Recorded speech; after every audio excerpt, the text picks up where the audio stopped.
உற்சாகமான வணக்கங்கள் அன்பு நண்பர்களே. நான் உங்கள் சுரேஷ்குமார், நிதி ஆலோசகர்.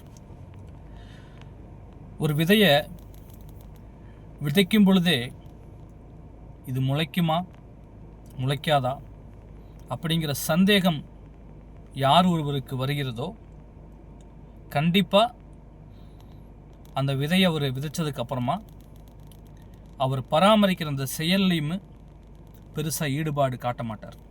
அதுவே இந்த விதையை விதைக்கும் பொழுதே ஆர்வமாக 100% இந்த விதை இந்த பூமியின் அடியிலிருந்து மண்ணிற்கு மேலாக முளைக்கும், கண்டிப்பாக எனக்கு அது தெரியும் அப்படிங்கிற அந்த லட்சியத்தோட யார் ஒருவர் விதைக்கிறாரோ அவர் அதை வளர்ப்பதற்கும் அதை பராமரிப்பதற்குமான செயல் ரொம்பவே ஈடுபாடோடு இருக்கும். இந்த தியரியில் நம்ம என்ன புரிஞ்சுக்கணும், எந்த ஒரு விஷயத்தை நீங்கள் புதுசாக ஆரம்பிக்கும் பொழுதும் அவநம்பிக்கை மட்டும், சந்தேகம் மட்டும் உங்கள் மனசில் இருக்கவே கூடாது. 100% நான் ஜெயிக்க முடியும் அப்படிங்கிற நிலைப்பாட்டோடு ஆரம்பிச்சிங்கன்னா மட்டும்தான் அதில் நீங்கள் ஈடுபடுத்துகிற செயல் ரொம்ப தீவிரமாக இருக்கும். அதுதான் உங்களை வெற்றியை நோக்கி கொண்டு போகும். வாழ்த்துக்கள், வெற்றி நிச்சயம்.